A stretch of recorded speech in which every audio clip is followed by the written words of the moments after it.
Hello and welcome to another episode of Wind, Waves and Wells with Joe. Today's guest I have known for an awful long time now. I came across him early on in my career. We're very similar in the positions that we both started very young. We're both very keen to get into it. Both came from a similar background with our, dad's been in the industry. And I've spent a lot of time offshore with him, and I've spent a lot of time in general with him as well. So I was delighted to get him on. He has an incredibly infectious laugh, so your joke sounds even better when he's laughing on the other side of it. But without not just that, he is an intelligent boy as well, who I've taken a lot from in that regard. So without further ado, Richie is on the show. Richard, thank you very much for coming on. Joe, thank you for having me. Would you like to introduce yourself as to why you're on my show today? Sure. My name is Richie. I am the head of charge point operations for a UK charge point operator, but I've only been there for a couple of years. I used to work offshore for almost 20 years. Right, so you've left the demonized industry that is oil and gas, and you've gone to the industry that is shall we say, the B end and O at the moment. Oh, well, that's what some people think. Yeah, that's the general opinion. It's not what everyone thinks. I don't see the oil and gas as the demonized industry, but that's just my yeah. But to be fair, you're not paid by the right people to go and sell that in Parliament. But before you were saving the world with electric vehicles, as you do now, what did you do when you were offshore?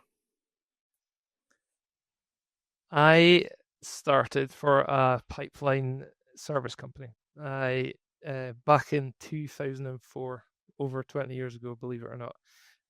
After a couple of years in college, I did an HNC mechanical engineering, and then during that time, I got a couple of summer placements where I was working in the yard, basically like you're just doing like odd jobs like washing like old pump units and sweeping the yard, working in the paint shop. But sort of when I was like lucky, when I got a bit of free time, I would sometimes like work with the sort of the diesel mechanics and stuff, and the sort of started to kind of think that it was quite an interesting place to be, and kind of brushing shoulders with some of the sort of the stars of the show, the offshore guys when they came in between trips. I kind of started to really think, like seems like a pretty cool industry. And then I kind of, towards the end of my college course, my dad kind of phoned me up and said, "Have you got a few days off? Do you think you could take a couple of days off college?" And I was like, "Yeah, why?" And he was like, "Well, there's a job going on in South Africa. They're missing some equipment. We need someone to fly down like tomorrow and drop it off to them."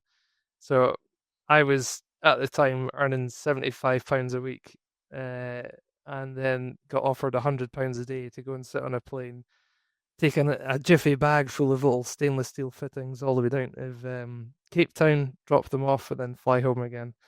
And I was like, "This is the job for me. Like, I want a bit more of that." Just flying around, dropping off So fittings. yeah, pretty much. I was like, "This is it. I've This is made good it as now. it gets." Didn't have to Yeah. do anything.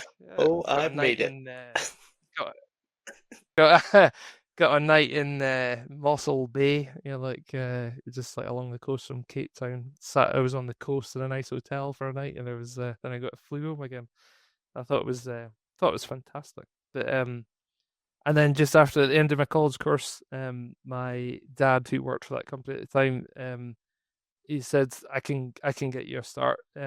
You'll start right at the bottom. You'll be a trainee assistant operator or whatever my magical title was. But I jumped at the chance, and that was how I got in. And the rest is history. Yeah. Pretty much, yeah. You were around for Yeah, quite a lot no, of it, yeah. yeah. A lot less facial hair at the time, but obviously after that, there was there would have been a fair bit of progression from being a trainee onto where you ended up now. Where? How did you kind of? Mhm. How did it go? Where did you go? So, um, PSL, the company I worked for at the time, I was around there for 4 years, 2004, 2008, and then the big red came along and bought us out. So I I stuck around and during that sort of and then worked for them for another 4 years. So there, yeah, 8, 9 years. So started off as kind of like a trainee operator position, and then slowly kind of moved into like kind of operator to like senior operator, and then during this sort of the buyout of Halliburton, I became a service specialist myself and Big Kirk, a mutual colleague and friend of ours.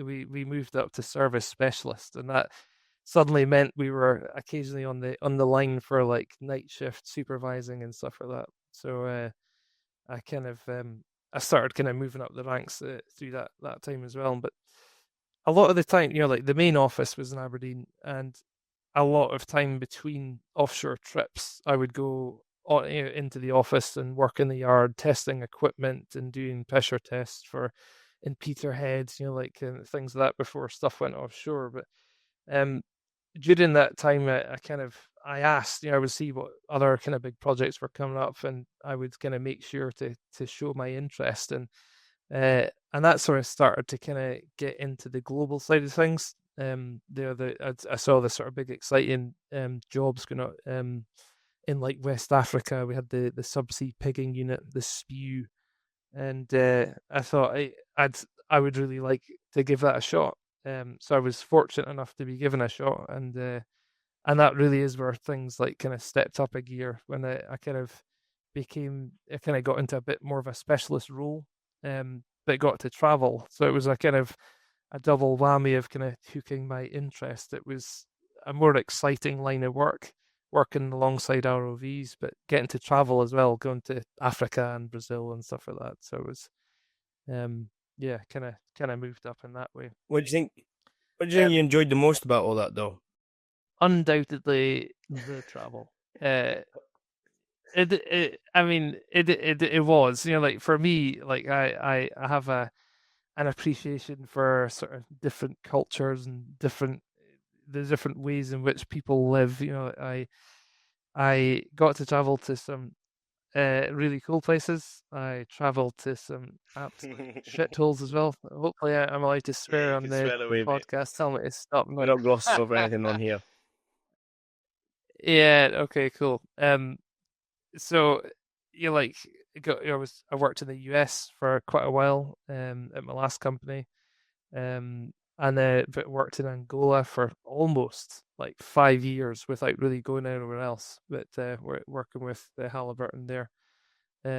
Saw projects from start to finish. So FPSOs kind of getting floated out and installed, and then seeing it bringing on first oil and things like that. So it was that was always a really exciting part. But traveling, although you'd spend most of the time, like offshore or like kind of on site, just that few days at the start and the end of the project, sometimes in the middle of a project, you would you kind of get to see the city or get to see kind of go to like local bars and get backed up with some good friends and stuff, and like yeah, and just like seeing other cities and stuff. Just I still have very fond memories of it all, like really do, and that was the biggest thing that I liked about it.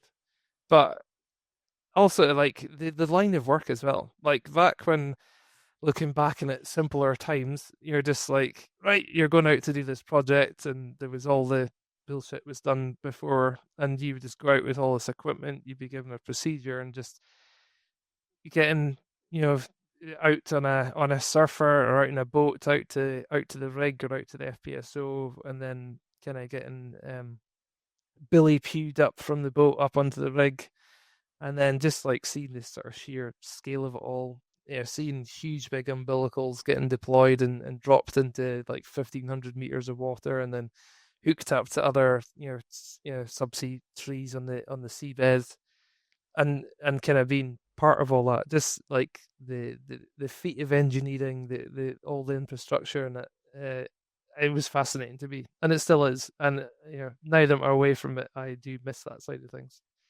So yeah, I was lucky to travel, lucky to get a bit of adventure. Like I got to go on a Huey helicopter in Mauritania. Flew up the beach where they filmed Black Hawk Down, where they were all like flying Was it into filmed in battle. Mauritania, was Because I it? was, Oh, I didn't know yeah, that. parts of Oh, that there were you go, eh? yeah, I know. So like me and a couple of other guys on this like twin bladed helicopter with the doors open, that sort of like waka waka noise sort of thing flying up the beach.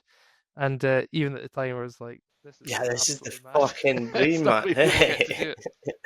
Yeah, yeah, yeah. But there's one thing they are. I mean, they're not. It's not exactly known as it, but pipeliners do love the days. Do they? They do an incredible amount of days, and there's no such thing as rotation, is there? No, especially PSL to start with. It was such a small company, and they were like bending over backwards to try and get some of the big projects.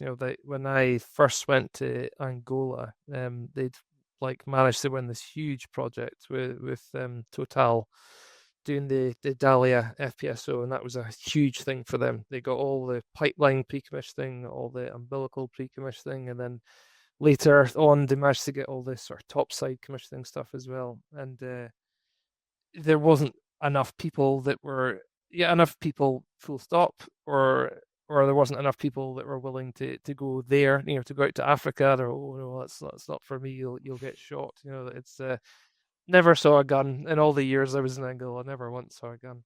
um but I was like I was young and single at the time. I was more than happy to just kind of go out on a boat and spend endless weeks out there. As long as there was like a couple of good guys that you could kind of spend, like get a bit of a laugh with, that was half the battle. As long as the food was okay, which was most of the time on some of these like kind of UK boats. Um, and yeah, and as long as the work was kind of interesting, and as long as you got the odd day off here and there, man, we got like weeks off at times. Just like my suntan has never been so good. Looking back, I should have spent a little bit more time in the gym, but You live and learn, do you? well, Um, yeah. But yeah, no, didn't used to get a lot of time off. There was like on that project, it was like 6 weeks on, 3 weeks off if you're lucky. And then I mean, I did 9 week trips, I did 12 week trips. Yeah, there was what do you reckon the lots of most days. days you did in a whole year was? 1 year. I probably never cracked 200 days, but I wouldn't have been What? far off it. More than Like it 200? was, yeah, it's like Yeah. there or thereabouts. Like it was more like kind of long trips, Yeah, I know you. like the like Right. days. You've probably beat me. I know like likes of other guys we've worked with have definitely done more days than me, but I I was never shy for kind of going out on a trip and staying out till the end. It never kind of bothered me too much. I say that now. I probably came back completely deranged, but the at the time it was on it. Looking, How much do you think the industry evolved from when you started to? I mean, obviously you left. How well you would have left it 5 or 6 years ago now. How much? Not even maybe less than that. But how much do you think it changed? and like a lot with like kind of like cost or like the way money was spent. Like when I first started, it always this kind of felt like money was no object. As long as the stuff was getting done right, as long as stuff was getting delivered on time, like the money never really seemed to be an aspect. There was a boat that I worked on in the UK and in the North Sea, and we were underneath a rig, and it we didn't get any TV signal. But at the time, I think it was like the Five Nations, maybe the Six Nations. I can't remember. You'll correct me on what year it transitioned, but um, the OCM on the boat was a massive rugby fan, and England were playing, and he wasn't going to be able to see the match. Miraculously, the boat had to pull out to the Yes, 500-meter yes, it zone did. and to do DP trials. And 2 Amazingly, this hours. DP trials only lasted 2 hours. The whole boat came to a standstill and watched this rugby match. And then, lo and behold, the DP trials are successful, and we went back underneath that rig and At continued our work. two hundred It's thousand just like dollars a day, but we've got 2 hours of TB trials in England are playing in the Six Nations. unbelievable. That would never happen nowadays. Like, there's just no way that like a boat of that size, that many people under his control, would be like, yeah, take her back out and he's seen his match. Yeah, we're good at that. Get the divers back in, They, it'll be fine. yeah, but like like there's huge like huge emphasis on like correct planning, efficiency planning, for like making sure that like there's no wasted time. People are only out on rigs or boats for the like the minimum amount of time. Like some of the trips we did, Kirk, he'll tell you, he went out on the size ranger in Angola and did 6 weeks and didn't do 1 minute of work Yes. the whole time. uh, and and I had weeks off here and there. Never quite achieved an entire trip with no work, but I wasn't far off it. The equipment broke down because it wasn't serviced correctly, and we'd have days waiting for that to be up and running. Port calls into Peterhead, like nights out in the piss and stuff. But like, my dad, later on in his career, a lot of his time at Shell was actually spent kind of looking at um, on how like commissioning and service works were going on in pipelines. He would try and reduce the amount of visits that a boat would do from one side of the pipeline to another, and reduce the amount of travel it would go back. Just to make those jobs as efficient as possible. So a lot more emphasis on cost control and the freebies. Like there was always mountains of freebies on every job he went out on. There was always like jackets and pen knives and stuff like that, and that just it seemed to very much disappear in the later part in the UK and stuff like that. And then there's like HSE, like even when I started in 2004, it was pretty strong, but it didn't feel like it was like overbearing. Like it was always like apparent. There was like toolbox talks to do. Everyone kind of knew what they had to do and how to do it safely. There was PPE. It wasn't cowboy country. Like 20 years previous to that, you could walk to the heliport with a pair of boots and a coverall and sort of I'm open for work, and you would get dragged offshore for a few days, sort of thing.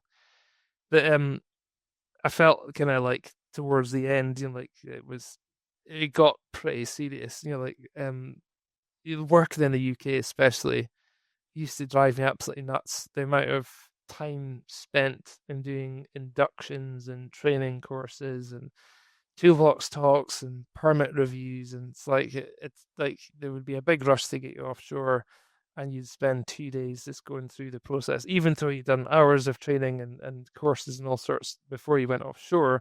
Sometimes felt it was 2 or 3 days before you got offshore again. You were out on that platform where cleaning all that seawater stuff. Oh yeah, It would drive me to distraction. Like the amount of time you'd have to wait for the platform operators to go and have their tea breaks and do their permit reviews and stuff like that. But felt like you were doing about 4 hours work in a 12-hour shift. And I felt like a lot of people just hid behind that. They were delighted. They were like, "Oh yeah, can't get any work done.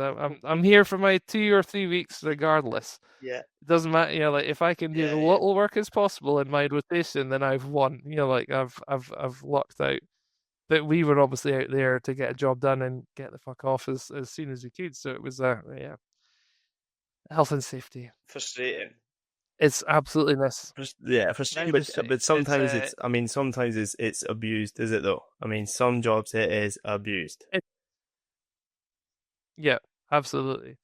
Um, don't get me wrong, it's required. A lot of it's come from learnings. There's been some absolute chocolates out there that have made some wild mistakes, cost companies lots of money, cost people's lives, unfortunately, stuff like that. So there's an element of it that's needed, but sometimes you're like, I know. come on, I think we've got. I know. guys, I just know. get I it think done. especially in the UK, we've got a fucking horrendous reputation for it. I work like obviously I'm working on a Dutch crew now, and they hate working in the UK. They just hate it.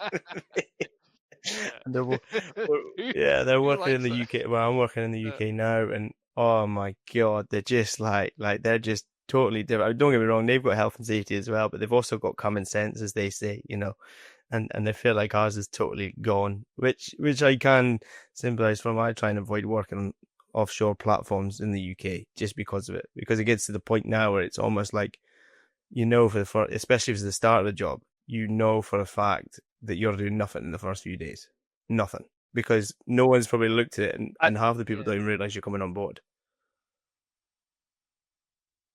I just wanted to add as well, like it seemed quite specific to where you worked and who you worked for. You know, like there was the one extreme, the most extreme would be North Sea working for a big operator.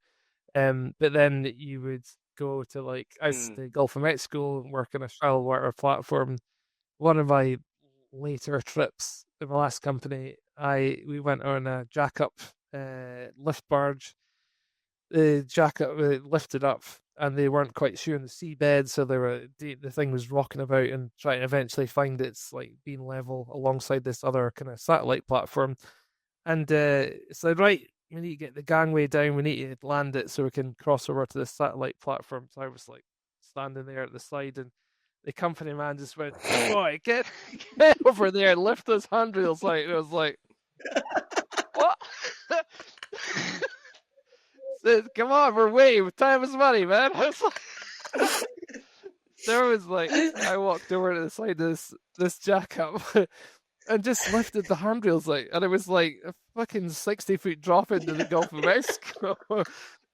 Not a harness to be fucking seen. And just like lifted these handrails, like it was like, don't fall in there, man. Watch your step. And like, watch your step. So like that sort of I quite liked it. I was probably a bit but I quite liked working those sort of situations with a little bit of kind of common sense, just kind of. But there was a lot of kind of Yeah, yeah. done, as long as you're not going to kill yourself, just I always found with the Gulf of Mexico, and obviously we were there a few years, was as long as you don't spill anything in the sea, you're all right over there. yeah, yeah, it's ridiculous. Like, Yeah, they don't give a fuck as long as there's nothing that no, goes to sea. Like, anything's fair yep, game. Like, I remember one yep. day we were going off, like, on this platform, which you had to swing on a rope to get on. I remember that they were the best ones, like, where they used to teach you how to swing a rope, basically, to get onto this platform.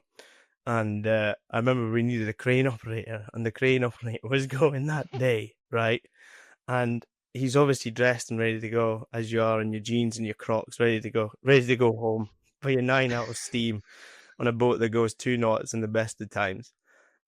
And we're like, well, we need a crane up. We needed to get someone up. So this boy comes out, no hard hat, no PPE, Crocs, jeans, and a t-shirt, ready to go home.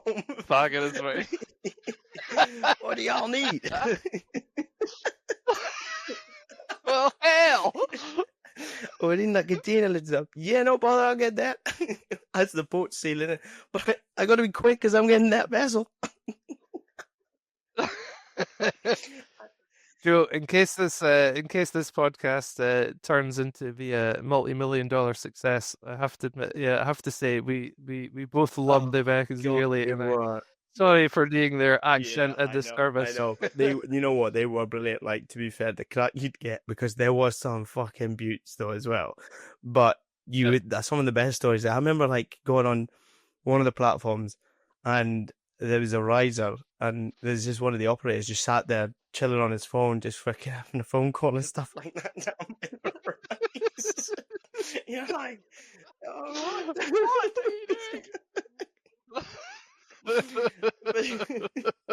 there's things like that, but oh man, but yeah, no, I think the UK is far more sensible in that regards. But yeah, I know what you mean with health and safety. I think you need a balance, do you?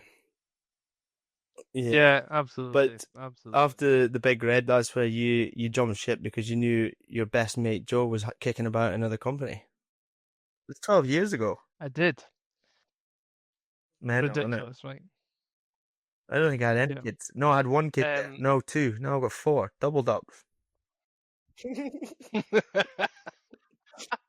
how did that happen? No, I had one actually now. Now I've got four. Sorry. Um, God almighty. yeah. What was good? Anyway, I'll carry on now because now obviously you're saving the world. You've left the oil and gas industry. It's behind you. You've now moved into the be end and all of the automotive industry, should we say, the EV industry. As you can tell Mhm. by the sarcasm in my voice, I'm totally on board with it. I am Don't get all totally on board with political it, of me. man. I think it's a great Don't you idea. dare. Don't you start Oh, on it's the a great attack, idea. Joe. Honestly, I Come think it's on. just going to take off. I think we've got more than enough lithium for all these batteries we need. But anyway, you'll know a lot more about it than I do. Do you want to tell us? Oh, well, Do a you little want to bit. tell us a little bit about what you're doing in it, and uh, why the fuck you left the industry for that?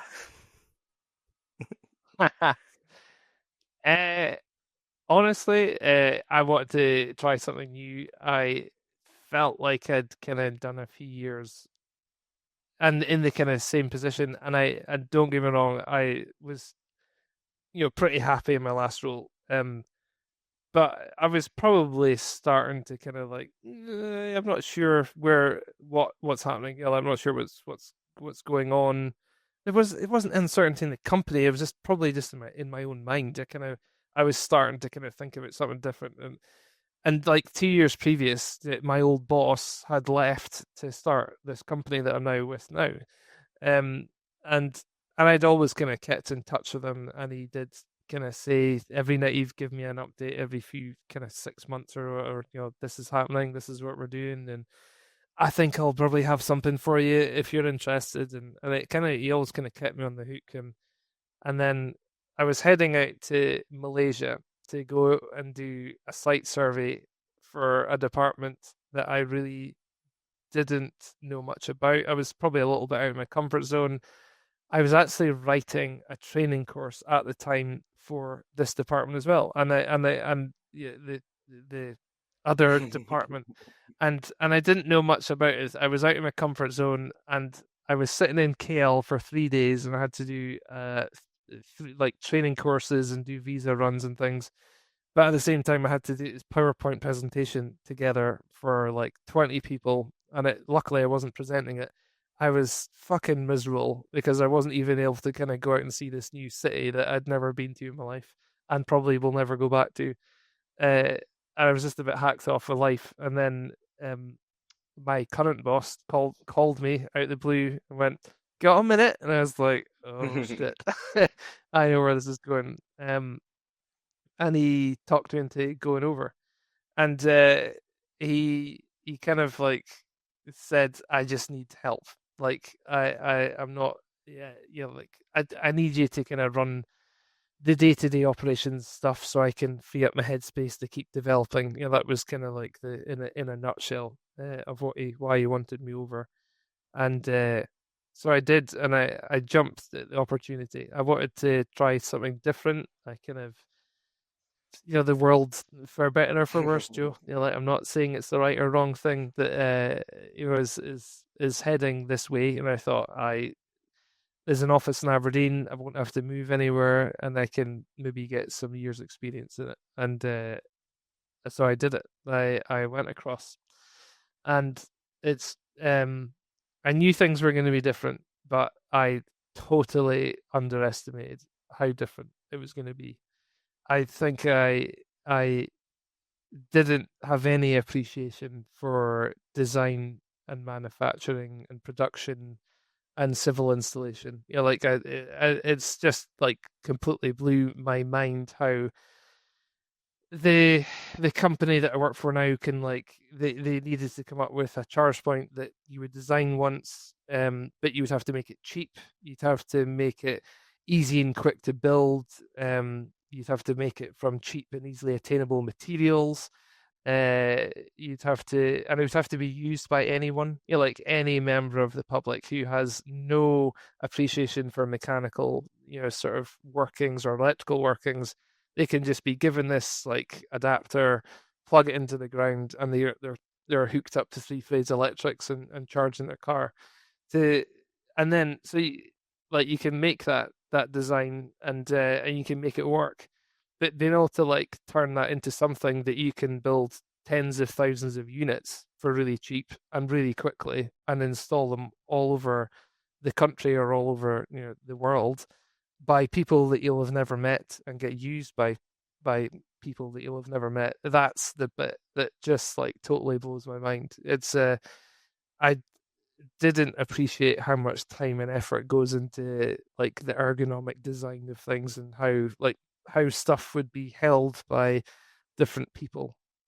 Um, I'm looking at I'm looking at notes that I made because I wasn't comfortable with like fully answering this question, but all of this is my own notes. Like I'm just like No chat reading GPT then, no. reading just remind me. No, No, no, no, no, no. absolutely not. I'll send you this afterwards. So you can No, see I it's believe you. I riddled full of totally believe spelling you. and grammar mistakes. How much do you think you took from the oil and Um, gas industry to going into? Because in fairness, though, it is a totally different industry. I mean, there's no relatables really, is there, in the grand scheme? I know there's a few. Obviously, we've spoken before about similar concepts and stuff that has been taken from it. But did you find it hard to transition into it? um, like so going from like the what I took with me was very little. Uh, I I've some would say I've got some sort of skills in organization and sort of management, and I say some would be like, no, he fucking doesn't. But I'd say the main the sort of skill, and it's probably just a natural skill as opposed to a learned skill, is like just people management. A lot of my job is to do with is like speaking to people and managing people, and I it's seeing, and I never thought it was really a skill, and I'm definitely not blowing my own trumpet here. I hope I'm not. That some people have no ability to speak to other people. They just don't know how to communicate and ask people what to do. I saw it in the last industry, but like I see it a lot in this industry. Like um there's people that just don't know how to ask people to do something, and I feel that that's probably my key skill I've taken across. Um, I've been there 2 years now though, and still know nothing about electricity. Know very little about EVs. But that's not but that's not really why I was Have like you got an electric over. vehicle? I was Oh, very good. no.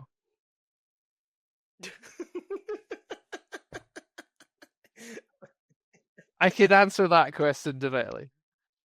And only because you're like, should I? And you're like, should I do it to start saving money? And yes, I probably should. I've got a driveway.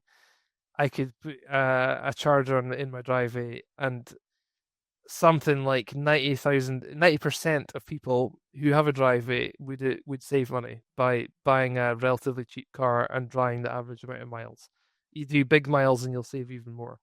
If you can like tap into like 7 pence a kilowatt and like and charge at home, charging at home overnight or whatever, you'll save money. But like I do believe in what I've read, and there's people in my company will say the same thing.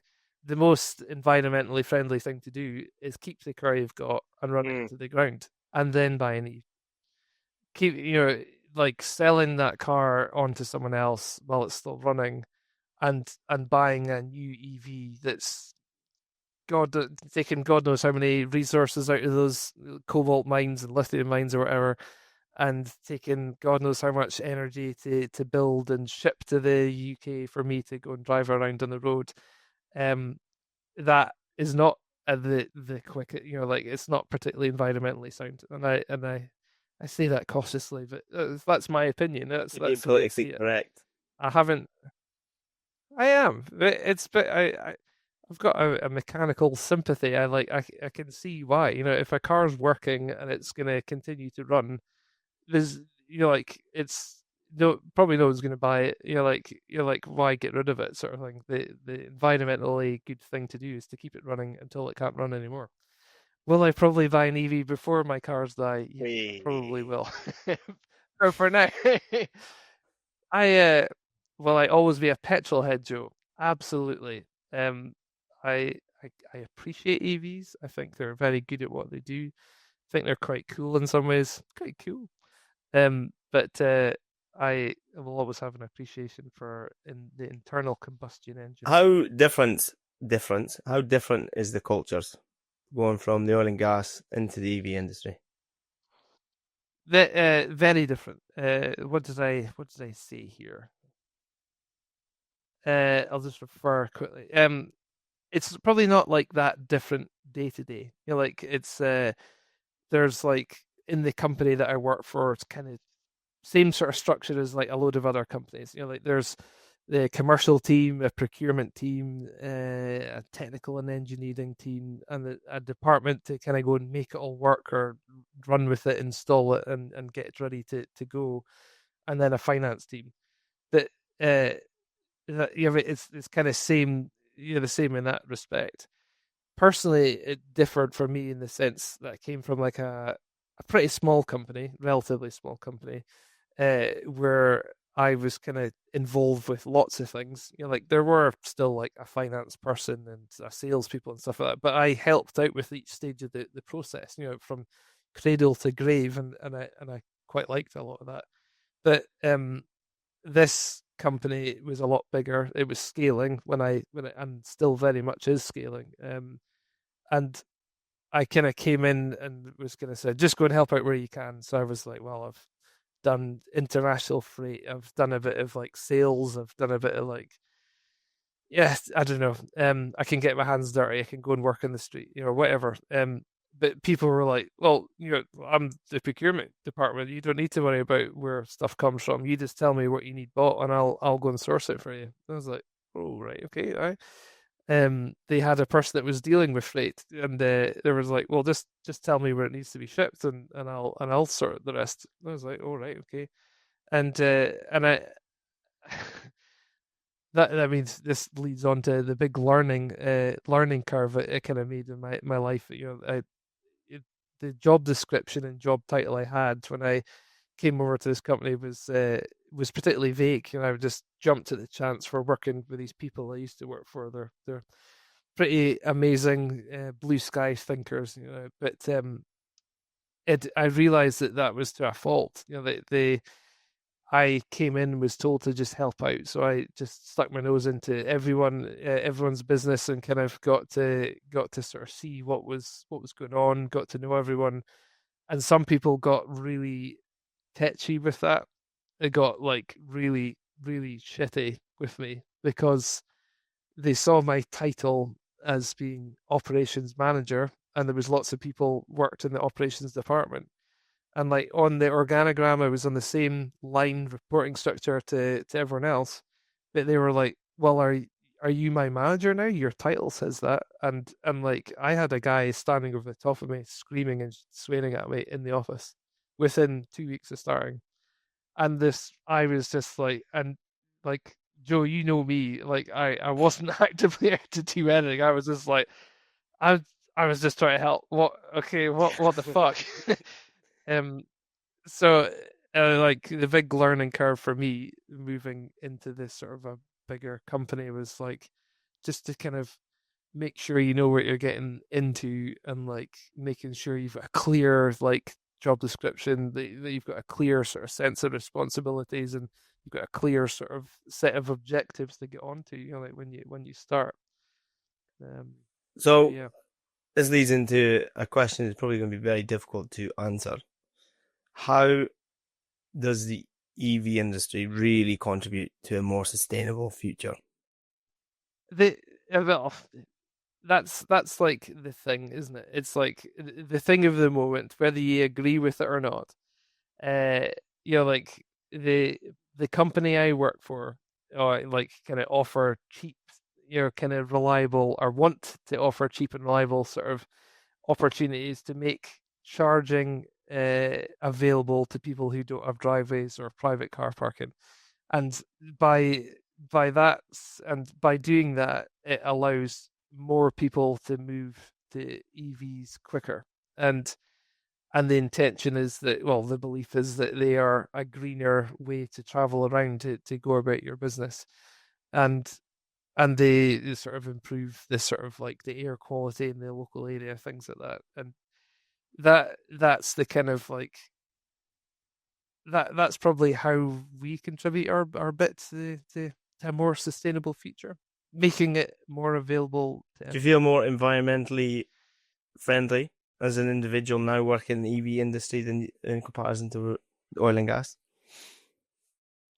um yeah, yeah. um what did I said? You feel like you feel like um you're really making an impact then on this I'm huge transition that we're doing. Do you feel like it is the right way forward, pushing EVs, or is it? I mean, in my opinion, like, because not that it's needed really, but it, I just don't understand how it's going to solve the crisis. Because if you take into the cost side of things, it's just, I mean, like Tesla's, I think what is it? The starting prices are like 30 something grand, are they? No one really knows enough about the second hand probably, yeah. market in it all. I mean, obviously there is one, but how long are you getting out of a battery? There must be quite a large question. It's a little bit different with an engine. You kind of, you've had that many years of them, but I mean, I just don't know. I feel it's a bit like maybe my views on the wind industry is a bit of a stopgap until we find out what's going on. I mean, I don't have all the facts and figures. I should have been more prepared for this, but the there is a common myth, and the original kind of EV batteries were shit, and they did dwindle in range quite quickly, and new batteries do still dwindle to an extent, but they're not to the extent that I think that some people think. Like going down to like 80% within the first year and things like that. That is a bit of a myth. Like there's Tesla batteries out there have got hundreds of thousands of miles on it. Like they do work longer than most people believe. There's such a huge amount of misinformation going on about EVs. Like some of it has facts. There's no smoke without fire, but like the the thought that like EV batteries are like the only sort of user of cobalt and lithium and things like that. It's they're not. Like it's like the oil and gas uses it, your phone uses it, your laptop battery uses it. And obviously, albeit a lot smaller, it's not just the EVs that are using it. It's they're not the biggest contributors to the pretty old sort of mines in the Congo, sort of not giving people a very good quality of life. It's um but yeah, Yes. yeah. So, well, I guess I don't know. It's one of them, innit? I think, in my opinion, now I think we're going through in the UK one of the weirdest transitions. I don't know if it's right. I know it's not right. Demonizing oil and gas in the way it is. I mean, obviously you'll know yourself. I mean, you cannot move in the way that they're going about it. Just basically, you know, delaying. Well, was it? They've shut down majority of the new drilling contracts. Quite a lot of new drilling contracts have been basically shut off. The profit tax. I mean, what is the windfall tax? Sorry, that's sky high. I mean, we're not going about it in the right way, and then we're still struggling to put wind farms in. I mean, they're. I mean, it's like most things, isn't it? It's a totally brand new industry, and I'm in it, and I see it on a day-to-day basis. I've been on jobs now. I don't think I've been on a single job that's kind of gone in at the when it's supposed to go in. And that's expected because it is brand new. But the fact that they expect that it's one of them that it's just going to come in and solve all the problems. I mean, there is a lot of naivety around it. A lot of naivety around it. It's not. It's not. It's without getting sort of too political. I do. I find it disappointing that there's so much heat against trying to like shut down oil and gas, but I also find it disappointing if some of the big operators are kind of winding back on their sort of original plans to become greener. But um, I I just like I kind of wish that things weren't driven so heavily by profit and world politics. You know, there's a good old Mr. Trump has got a lot to say for how things are kind of headed or Drill, moving baby, just drill. now, sort of thing. And it drill, baby, drill. And it and I don't want to sound like like a wishful thinking tree hugger at all or whatever, but I just wish that like oil and gas companies could kind of align a little bit more with the kind of becoming a little bit more greener without having to be in competition with each other. It's very wishful thinking. Probably never going to happen, and not anytime soon with old Donald No, I buying think them. he's changed a lot, though, But hasn't he? I mean, we've seen it with BP. Shell started rolling back a wee while beforehand, anyway, didn't they? But I think they know that obviously the next 4 years is going to be it's going to be all oil and gas, baby, isn't it? I mean, I know he's knocked back allocating more fields for wind farms and stuff like that. He's not totally shut down the wind industry. I have read a few things that 2027, I think he's going to readjust his alignment on it and try and go for it again. But again, I don't know. It's like most things, isn't it? But without dwindling too far away, let's go back to young whippersnapper Richie. What was some of your standout memories when you were offshore? the number one memory, like this stands out the most and will always be remembered was a day I spent with you, Joe, actually. And I'm not just saying that because I'm here, but it genuinely is. And I think it was like 2015 or 16, something like that. BP Thunder Horse, Gulf of 2013. Mexico. I know exactly 13 was it which something one, close to which that? incident you're on about. It was it. I know. We we we we were out on the rig. We got our equipment set up, and they were like, "We're not ready for you. Y'all need to go get on shore." And they were like, "Okay, great. Where we're gonna stay?" And they were like, "Well, just look after yourselves the weekend. Just do what you need to do. Make sure you get back to the heliport on Monday morning, and nothing else needs to be said." So we're like, "Fuck yeah, we're going to New Orleans." So there was like 8 of us, I think, a team of Halloween 8 of us, weekend. a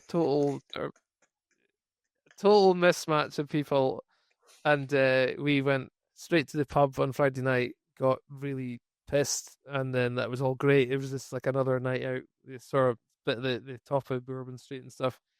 The next day is when my memories really kind of will be locked in forever. There was the lying in bed, probably still a bit drunk, a bit hungover, and Kirk gave me and probably you at the same time a call, and he's like, "Me and Dale are down at the bar. We're drinking beer. Get down here." It was still, I don't know, 10 o'clock in the morning or whatever.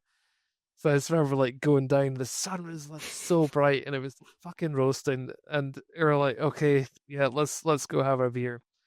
And then it just like got into a good old sort of daytime drinking session, and got quite pissed. And then we kind of worked our way down Bourbon Street, and there was this like went into. I remember it was like sitting like this open air kind of bar, and the waiter kind of like he kind of came across us and was like, "Oh, from Scotland?" It's like, "Yeah, yeah, yeah." Right? It's like, "Shit, I think there's some Scottish DJ in town." And I was like, "All right, okay, cool.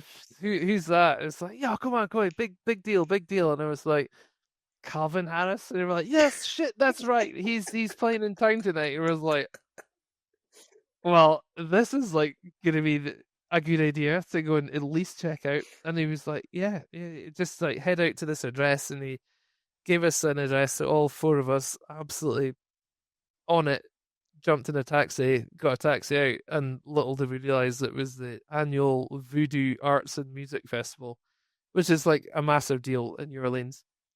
We paid an absolute fortune to get in. I think we paid like hundred and Which fifty back then dollars was a each, lot. something for a This doesn't weekend seem much pass. now, but back then that It was a lot was, of money. you know, it was. And so we paid like for weekend passes because the queue was much shorter. They're like, "Fuck it, yeah, man, like, yeah, just get into it." Like, yeah, we're going for like half an hour, it'll be fine. Yeah.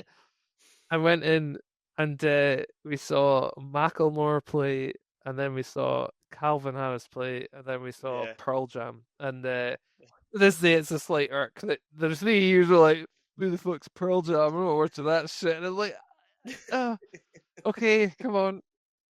So instead, we all went and got our fucking face painted. So I think Kirk was a monkey, Dale was a tiger, and I was a voodoo skull, and what were you, Bane. Joe?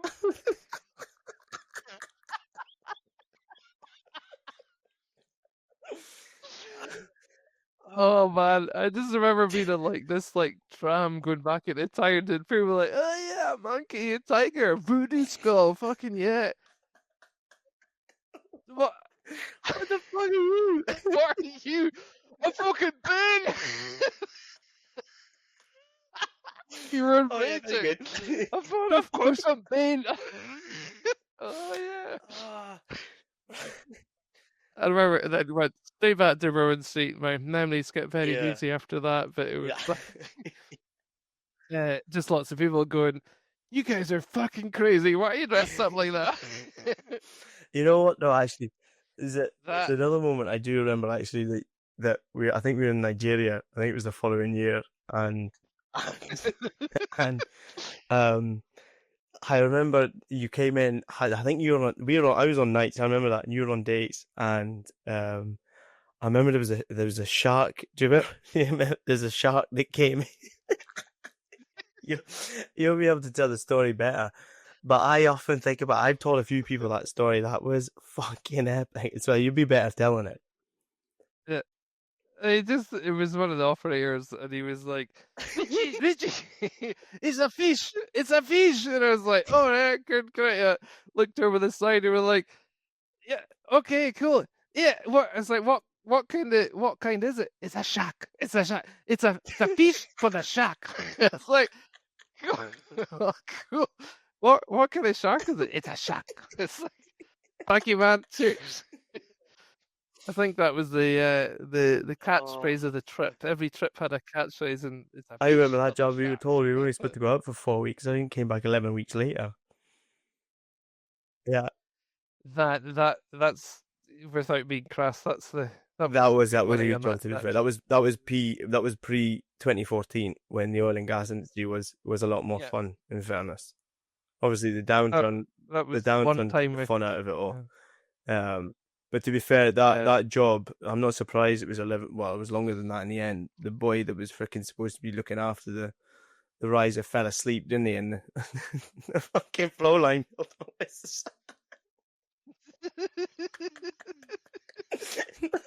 Spend millions Oh, on us coming out to sort this fucking thing out. And then I remember finding out, I'm like, how did it happen? Oh, we think the operator fell asleep on night shift. Very tired. Very very tired, man. tired. That was another like there's a lot of memories in that one. Me and Dale spent a lot of time in our pants. That we were left with the equipment and had Yeah, nothing to do I but think a to lot of watch us left movies though after that. in this He left. room. You guys Yeah, it was kind just of me and Dale. left to your own devices. Like fight. Yeah, Yeah. the room. You ever stayed in that room? Remember, it was like fucking 30 degrees during the day. Remember Fergus decided he says, "Yeah, we've got like one of those It desk was shit. fans."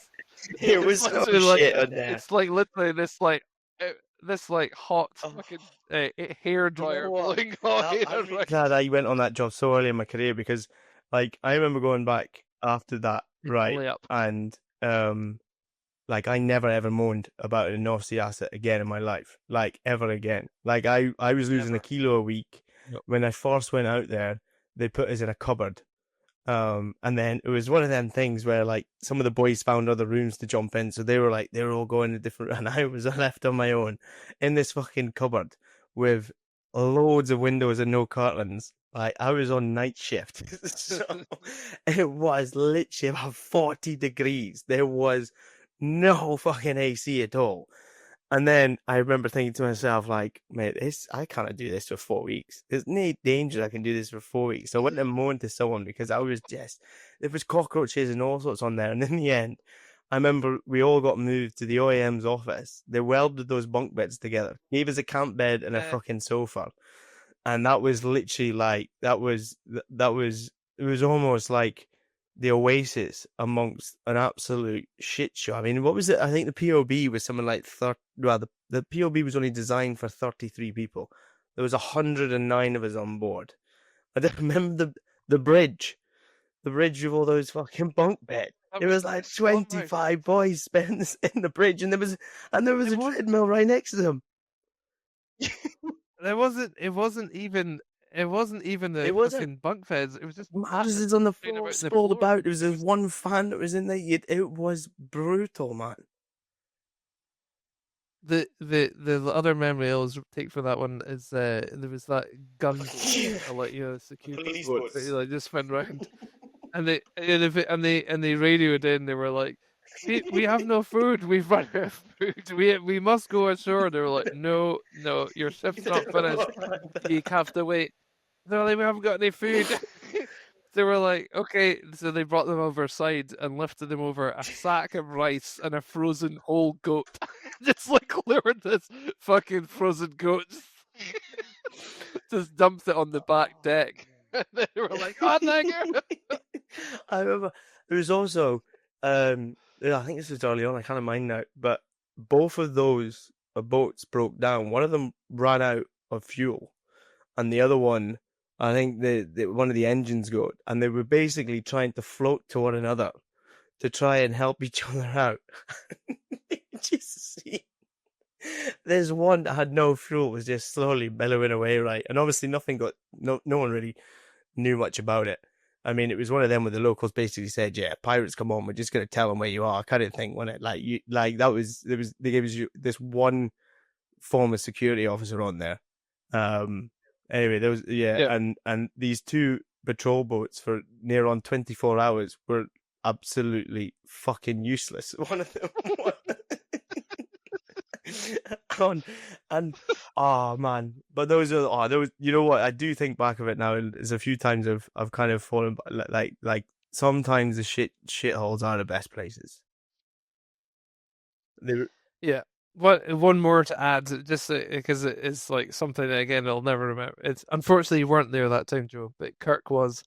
Uh, Went out to go and do a subsea pipeline job in Brazil, and we were supposed to. It was like a 2 week trip.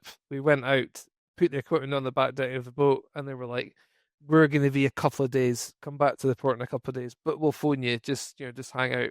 4 weeks we had onshore in Brazil over oh, Carnival, and yeah, even at the time, I was like, I am one of the luckiest fuckers alive. Like, and yeah, spending it with a couple of guys that I always still keep in touch with, sort of thing. And yeah, I was very lucky, you very rotate very them as lucky well, though. Have you? to have that I had one Oh similar man, in Israel. Actually, I went out one weekend. That was a fucking total shit show of a job, and same thing. They had to take a derrick down, and they basically said to us, "Yeah, like you're not going to be here for the next 2 or 3 weeks. Like crack on." We were right outside Tel Aviv, and that was it for the next 2 or 3 weeks. Obviously, that was way before the carnage that soon followed after that. But without drifting too far away, um, obviously the energy industry as a whole is, I mean, the staff thing is going to be the big thing. I think now. I think we're slow. Well, the oil and gas industry is a massively aging workforce. I think the average age is 55. I think I read something the other week.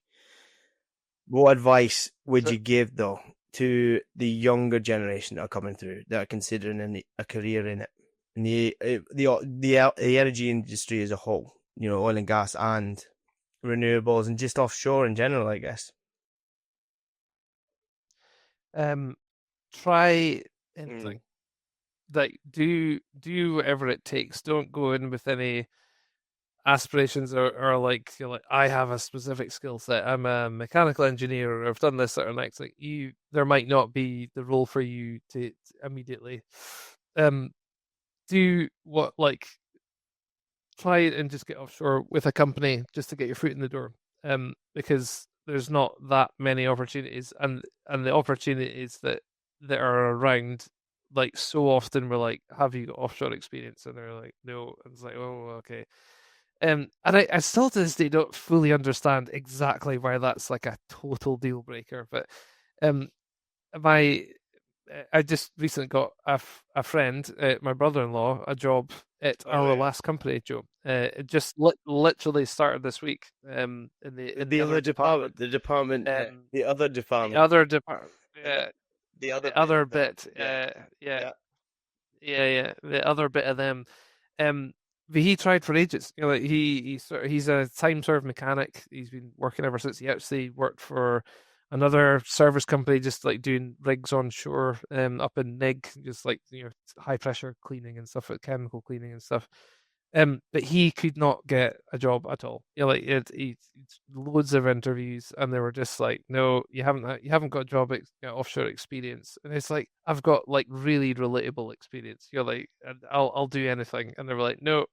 So I pulled a wee string with our old friend Kirk, and he did me a solid and gave him an interview. That was it. You know, it wasn't a guaranteed job, but they interviewed him, and he got offshore, and it's not the job he thought he was going to do, and it's not the money he thought he was going to get. I think you see so many misconceptions of like, if you go offshore you're going to earn 100 Yeah, grand. Like there's yeah, so yeah, much of that, like, and there's friends from years ago, even when money was even better. You're like, what do you mean?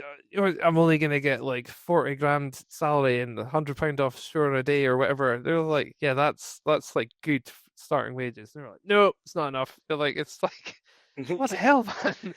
I I worked offshore for, well, in the oil industry for 18 or 19 years, whatever it was, and never made 100 grand in a year. Never Mm, once. And it's I maybe could have if I absolutely bent over backwards and job hopped and stuff like that. But um, yeah, it's you make good money, a lot more than the average person, but it's not like no. megastar wages in my experience. But yeah, trying something just to get your foot in the door, getting offshore, and then once you get out there, just get your head down, try and learn your trade, just like see what's going on, learn what to do, start building up contacts. You're probably an absolute advocate of that, you know, and keep your CV polished up and see what else is going on out there. There's so many Mm, different jobs, even on one rig in the North Sea. There'll be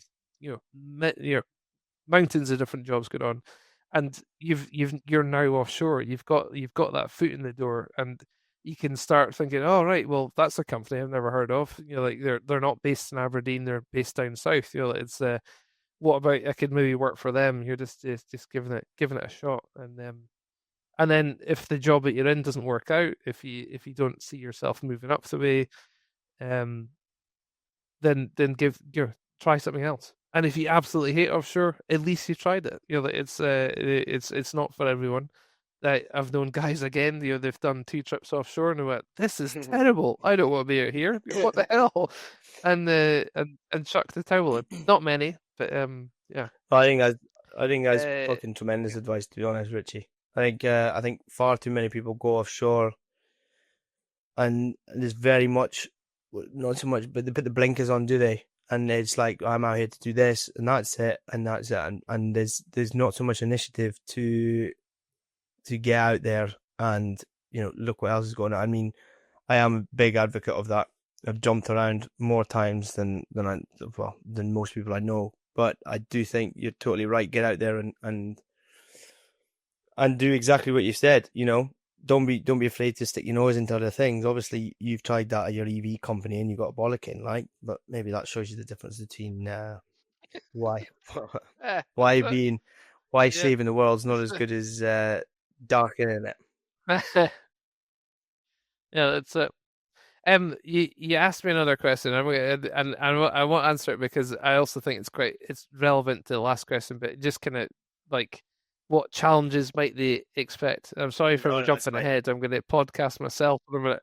No, I just thought it was a really good question to ask, but um, I think like I have had some terrific times, but I had some really terrible times as well. You know, like there was high stress, there was you were miserable at times because you were missing stuff going on at home. I missed birthdays, weddings, deaths in the family. You know, like I was stuck down in Equatorial Guinea, and my granddad passed away, and I just it was going to be like several days before I got back, and my family told me just to stay, and there's like it's sounds dramatic and heroic, and it's not, but like you have to if you want to do it. There's a lot of sacrifices to make, and you need to sort of mentally prepare yourself for that, and that is another point that might make or break people. Like the one big event that they miss, or they can't just take holidays at the drop of a hat, to go and do what they want to do. And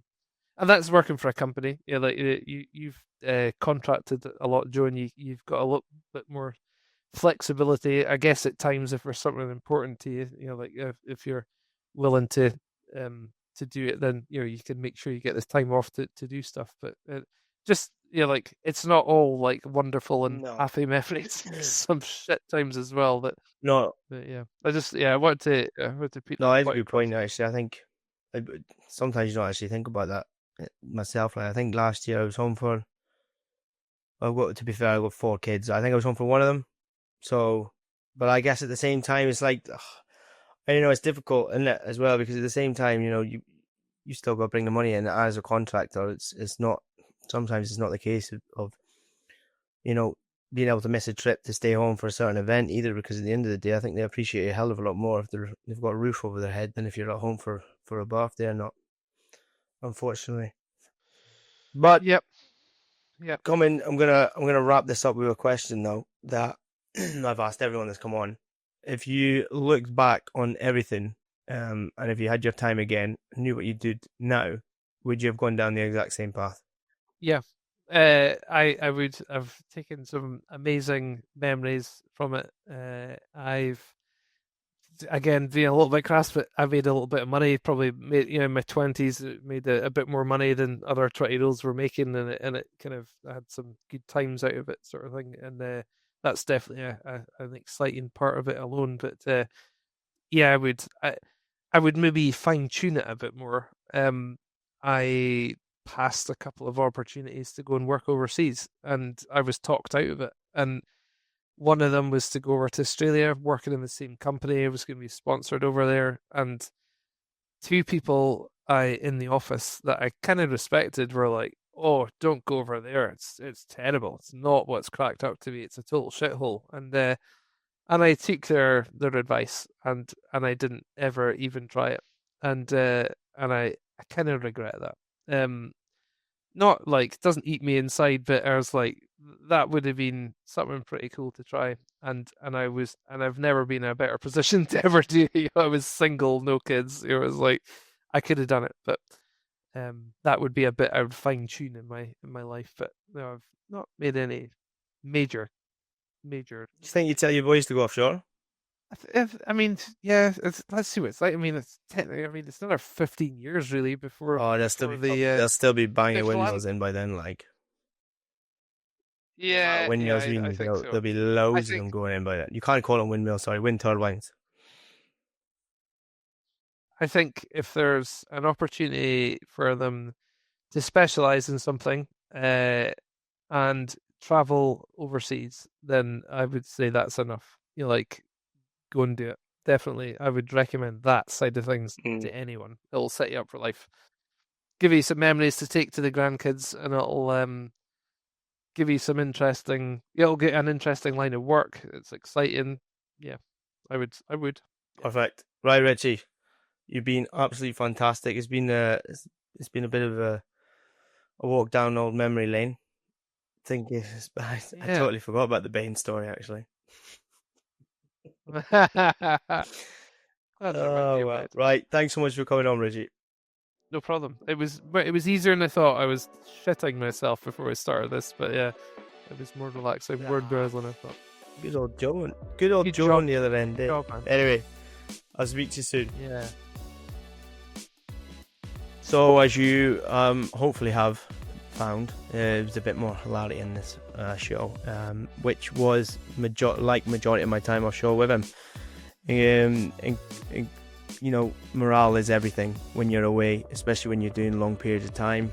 And you know, some of the stories stem from that conversation. Shows you that, you know, we did make the most of it as well. So I hope you've enjoyed it. If you have, please like it, subscribe to it, you know, share it out there and all, and hopefully you'll join me in future for further episodes. So until then,